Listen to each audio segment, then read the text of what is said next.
un saludo al senador Didier Lobo, quien promovió este debate, y a todos quienes invitó, a la señora ministra y a los demás funcionarios también, mis saludos.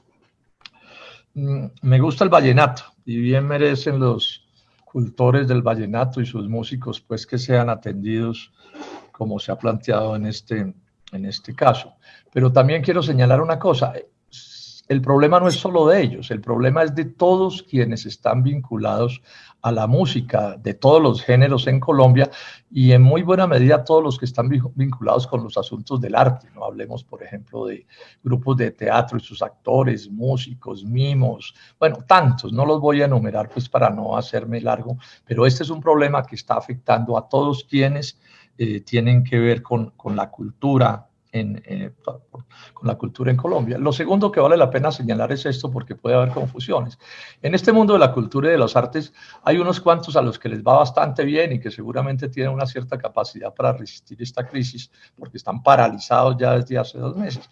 Pero la gran mayoría, la casi totalidad de quienes se mueven en este sector es gente que a duras penas se gana la vida, que en la menor crisis ya se desestabilizan por completo, que cuando llegan a la vejez no son capaces de ganarse la vida. Este es un hecho, este es un sector en el que los niveles de sufrimiento es inmenso, entre otras cosas porque una buena parte de estos compatriotas son enamorados de su arte, de su cultura, de su música, y si la tienen que realizar esa vocación en medio de grandes dificultades, también lo hacen, ¿no? También les puede suceder a los poetas, a los literatos, a los pintores, a los escultores, a todos ellos. Entonces, insistamos en que la realidad es mucho más dura de lo que puede pensarse. Este es uno de los sectores más golpeados, es un sector que siempre ha vivido en medio de las afugias y de las tragedias, no solo de ahora, pero por supuesto ahora se agrava.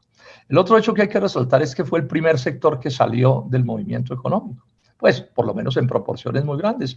Se acabaron los conciertos, las fiestas, las discotecas, muchos sitios, las obras de teatro se cerraron, los grupos de teatro, la producción de televisión y de cine decayó. O sea, que este fue el sector que primero sufrió los rigores del confinamiento que es necesario, pero que golpea durísimo.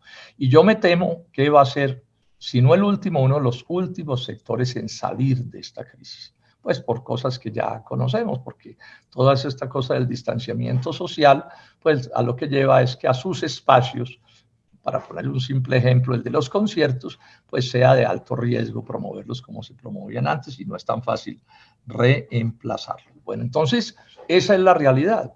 Y una realidad que tiene que ver con otra cosa que no quiero dejar de mencionar. Uno de los defectos graves de la globalización y del libre comercio es que viene una empresa, llamémosla así, de sistemática sustitución de la cultura y el arte nacional por cultura y arte extranjero. Yo no me opongo que, por supuesto, conozcamos la cultura extranjera y el arte extranjero y la música extranjera, pero sí me duele que se sustituya lo nuestro, porque al mundo al que yo aspiraría sería un mundo en el que estuvieran todos los países aportando y que Colombia también pudiera hacerlo con todo su esplendor y toda su sabiduría, cosa que se ha venido impidiendo. Bueno, ya hay cifras también que nos dicen que uno de los sectores más golpeados en marzo fue este.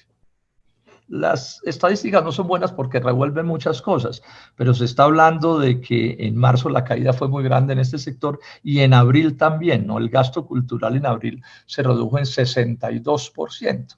No se entiende bien qué quiere decir gasto cultural, seguramente ahí está sumado televisión, que no sale afectada por un proceso como este, pero simplemente es para insistir en que el problema es supremamente grave, supremamente complicado, doloroso lo que está pasando en vastos sectores de este sector, llamémoslo así. Bueno, las distintas organizaciones, no solo los vallenatos, sino yo aquí tengo documentos de distintas organizaciones que le han planteado al gobierno nacional la urgencia de que los atiendan. Por ejemplo, hay una organización que se crea en medio de esto que se llama la Mesa Amplia por el Arte y la Cultura, donde aparece entre otros están allí, demos unos nombres, la Asociación Colombiana de Actores, ACA, que es muy conocida, aparece también la Unidad Nacional de Artistas, UNA, la Asociación de Trabajadores de la Industria Audiovisual, ACTV, la Corporación Colombiana de Teatro, la Coalición de Trabajadores de la Cultura CTC,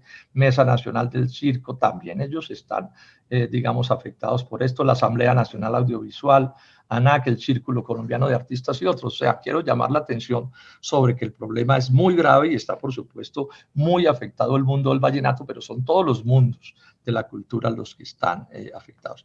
Todas estas organizaciones hacen reclamos. No los voy a detallar porque hay distintos tipos de reclamos, pero todos apuntan a una cosa que es clave, a que se necesitan más recursos. Y esto no es con más plata, no se puede, es imposible. Y me uno al reclamo que hace la senadora Marisa Martínez, señora ministra. Para efectos de un evento como este, no se pueden sumar los recursos que vienen del presupuesto aprobado en el 2019 con los nuevos. Porque los del 2019, que ya eran pocos para el mundo de la cultura, porque todos lo sabemos, bueno, esos eran otros, ese no es, digamos, eso ya estaba presupuestado y estaba calculado y esa plata se supone que tiene que estar ahí. De lo que se está hablando es de cuáles son los nuevos recursos, que fue lo mismo que le planteé al ministro Carrasquilla cuando hablamos de salud y otros temas en el debate de hace un par de semanas en la plenaria del Senado. Bueno, ¿cuál es la plata nueva?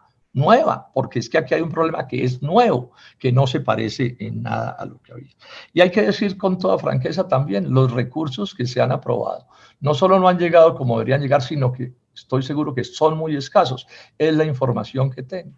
Cuando se divide la suma de la que se ha hablado por el número de personas que necesitarían ese respaldo, da una suma misérrima, hay que decirlo con toda franqueza, da una suma que es casi que mucho menos que un paño de agua tibia, y eso hay que señalarlo con toda claridad, entre otras cosas, porque no está bien que a quienes están afectados y están esperando estos recursos se les hagan falsas ilusiones. Eso me parece muy duro con la gente. Yo creo que a la gente hay que hablarle con franqueza, para que sepa a qué atenerse y no endulzarle los oídos. Y el monto de lo que se está mencionando es perfectamente insuficiente frente a las necesidades. Estamos hablando de sumas bien pequeñas. Que a algunos de ellos les lleguen platas por otros lados, bueno, eso puede ser, pero repito, esas son platas viejas sobre las que no se pueden contabilizar. Entonces termino diciendo esto, señor presidente. En este tema, como en todo, en este caso mejor, como en todos los demás casos, de la gente pobre, los desempleados, todos los informales, pues es un tema de que los recursos son escasos. Si miramos el caso de las pequeñas y medianas empresas y el empleo, también el problema es que los recursos que está asignando el gobierno nacional son escasos porque los departamentos y los municipios no pueden, ellos no tienen de dónde sacar. El que podría sacar plata nueva, repito, para esto es el gobierno nacional. Y esa fue una de las controversias que tuve con el ministro Carrasquilla en la plenaria del Senado. Es que Colombia está siendo probablemente el país más cicatero del mundo en lo que tiene que ver con cuántos recursos nuevos se le van a asignar a este asunto. ¿Cuántos nuevos? Cuando hicimos el debate, yo le hablé de que apenas estaban entregando el 2.4% del Producto Interno Bruto, o sea, el esfuerzo nacional. Y en ese momento lo comparé con la Unión Europea 19%, Estados Unidos 12%, Perú 12%, Perú que se parece a Colombia, Chile 6.7% y nosotros 2.4%.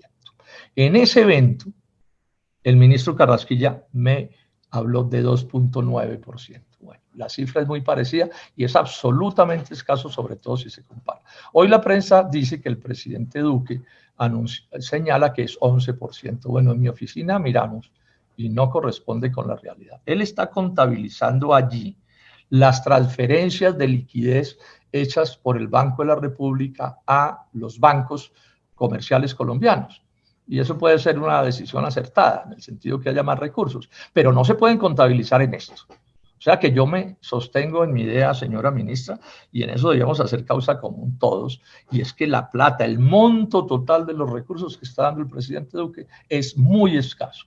Y entre lo más escaso de todo es el sector cultura, que sabemos que siempre ha sido como un sector como discriminado en contra. La verdad es que la plata que le llega a este sector es muy escasa. Entonces yo me uno y unámonos todos a la Comisión Quinta, los invito a que nos unamos en la idea de decirle al presidente Duque más recursos para la atención total de esta crisis y más recursos en particular para el sector de la cultura, porque este es un sector Yo no quiero pecar de pesimista, pero me temo que aquí este lío se va a complicar por bastantes meses más de los que ya hemos padecido. Muchas gracias, señor presidente.